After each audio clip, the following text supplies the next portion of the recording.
అందరికీ వందనములండి. దేవుని పిల్లల్లో చాలామంది చేస్తున్నటువంటి పొరపాటు ఏమిటంటే, దేవుడంటే అసలు గుర్తుండదు, లెక్క చేయరు, మనసులో కూడా ఉంచుకోరు.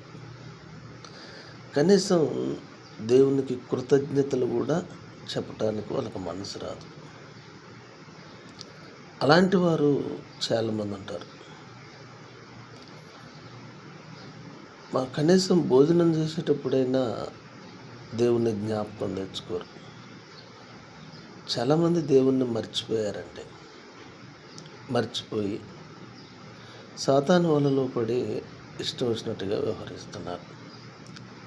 కానీ మనం భోజనం చేయాలంటే కూడా ఆయన సెలవే ఉంటుందట. మీకు తెలుసా?